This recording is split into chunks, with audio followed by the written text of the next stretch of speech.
So you want to go solar on your RV and you're not exactly sure what type of solar or what company. Do you want flexible? Do you want rigid panels? Which company is the best? So I'm going to kind of go over all the solar questions you might have to see what's the best one for you, and the pros and cons of rigid versus flexible, and the price ranges of these panels. So let's get started. So first, we're going to talk about flexible panels compared to rigid panels. Now, a rigid panel is like this one right here, and what their benefit is they have a little bit of spacing underneath, so they get a lot of cooling capacity because of that. And a flexible panel, they go right against your RV, and because they're right against your RV, you don't get that back cooling. And what this does is on those hot summer days, 80, 90 degrees, even 100, you're not getting those a cooling zone below it, and it'll degrade your panel efficiency. So you could lose, maybe even a 20, 30% efficiency loss because of a hot, time period, or even 80 degrees out. You could lose it because you're trapping all that heat into the panel. Another plus for a flexible panel is you can kind of form it to whatever you need to, so it can form around, wrap around an RV. So there's a lot of options there. And another cool thing is they are easy to mount. So they're a lot easier to mount than a rigid panel.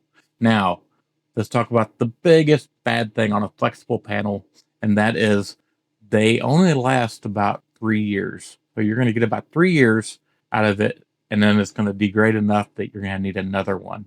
So if you're talking about mounting these things to your RV, you're going to have to remount it every 3 years. Now, compared to a rigid panel, which are these ones right here, they last about 20 years. So pretty much the life that you keep your RV, chances are pretty good you're not going to have to change that panel out ever again. So it's one-time mounting, and then 20 years from now you sell it. It's going to go with the RV. So not a big issue for that. So one-time mounting, you're done. Now, another benefit of the rigid panels is, like I said, they have a cooling below. There's a bad thing about it because they do take a little bit more for mounting. So you're going to have to drill holes in the roof of your RV. You're going to need some sealant to keep it all sealed away. So there are some extra steps when you're doing a rigid panel.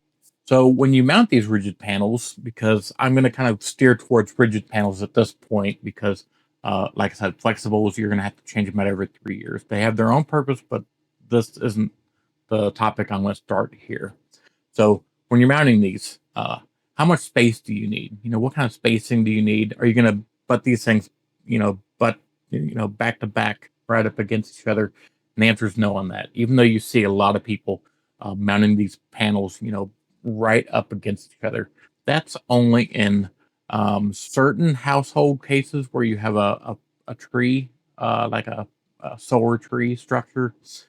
But you need gaps. So if you have a panel, you need a little bit of a gap, and it doesn't need much. It just needs a little bit because that heat needs to have escape areas.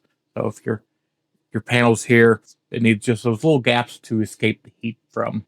So my suggestion is don't butt them completely up. You're gonna keep it about maybe inch or inch and a half or 2 inches at the most away from each other. That way you get a little bit of a ventilation zone for the heat to escape easily. Another thing is whenever you're mounting these panels and you have like an air conditioner on your roof or one of those uh, air vents, going out when there's fans, make sure that wherever your panel is, it's 45 degrees away from the top of that item. So say this is your air conditioner and your panel, you want to mount it over here. Well, if your air conditioner is this tall, you need to mount that panel 45 degrees away from that. That way you get the maximum amount of sun that you can get. You're even still, you're going to get a little bit of shading, on the low sun times, but 45 degrees is a good rule of thumb to keep your panel from getting shadowed on. And once you get a shadow on those panels, they degrade very, very fast. Now, also, let me just kind of do it as the sense when you're mounting these panels, they're flat on your roof, so it's completely flat, and you could technically mount a angle thing to make it go up. And the reason why that's beneficial is when they're mounted flat on the roof, you're going to lose about 30% efficiency because it's flat. So even when the sun is high, and high noon isn't straight above you, high noon is about like this, and that angle is going to lose about 30% efficiency. There's been tests on this. You're just going to lose about 30% efficiency rating. And then when you give that panel a little bit of a kick up, you'll gain that back. So a 100-watt panel, you're only maximum going to get about 70% or 70 watts out of that 100-watt panel laying it flat. Now, in my opinion, unless you're permanently mounting something, I say mount them flat anyway. Unless you're permanently RVing and you just park your RV there forever. Mount these panels flat because they're going to be a lot more sturdy on your RV. You're not going to have to worry about angling them. You don't have to worry about parking your RV in a specific area. So mount them flat. You're going to lose 30% of your efficiency doing this, but you just need to make it up with more panels, basically, is what you need to do.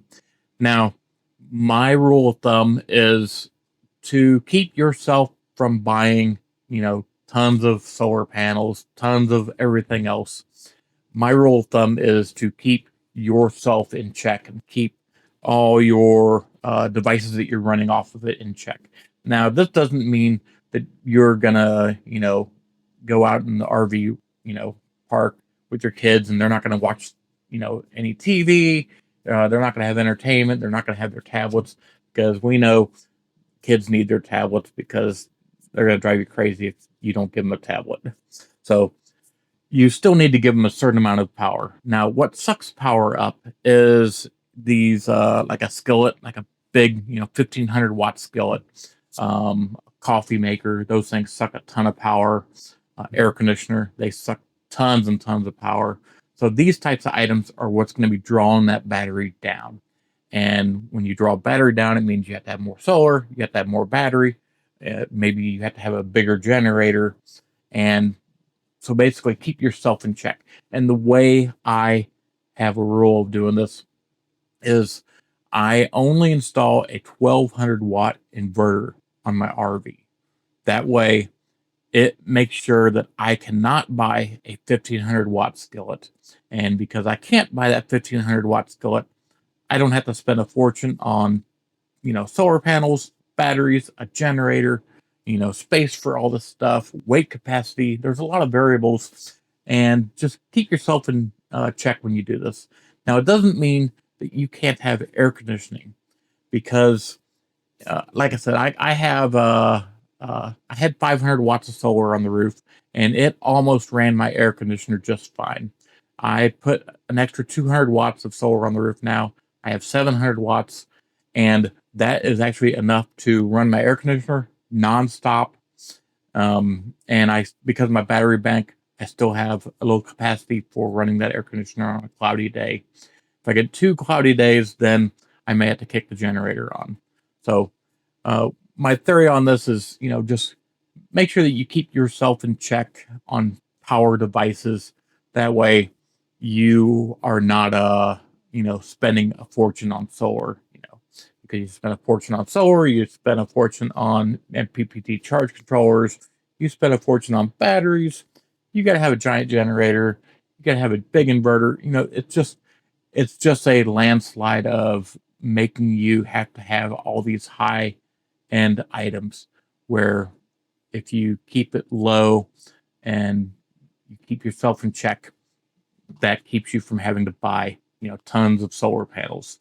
So now I know I got a little bit off track, but let's talk about brands. So there's tons and tons of brands of solar out there. And there's 2 that I recommend because they are great solar panels for the price. So Renogy makes a great solar panel for price, and EcoWorthy. So those are probably the 2 leading solar panels out there that are reasonably priced, and you're basically, good quality stuff, and you're not going to pay a fortune for it. Now, I have recently steered toward Renogy because they have these kits that you get a uh, MPPT charge controller and 200 watts of solar, all in the kit. It comes with the mounting hardware, everything. And what I love about this is, and I really wish I did this to begin with, is so it comes with the MPPT and the solar. If you bought 3 of those kits, that would give you 600 watts of solar on the roof. That would give you 3 20 amp MPPT charge controllers and the mounting hardware to mount all your solar panels.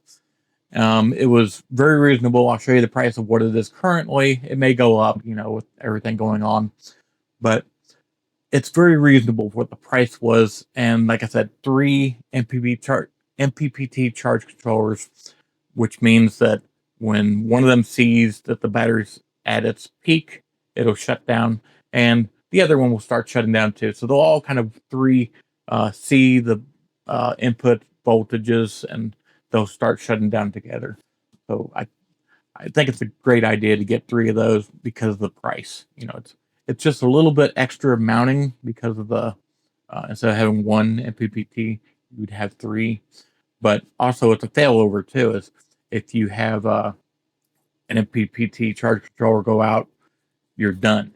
Where you have 3 of them, you have failover kind of help with it. So that's my story of, what type of solar to buy. Like I said, unless you have to have a weight issue, and you need flexible panels, I wouldn't recommend flexible solar panels just because of the losses and the replacements you have to do. There's a lot of variables to costs involved with a flexible panel, even though it's about the same price watt for watt. I think that you're going to regret buying that flexible panel.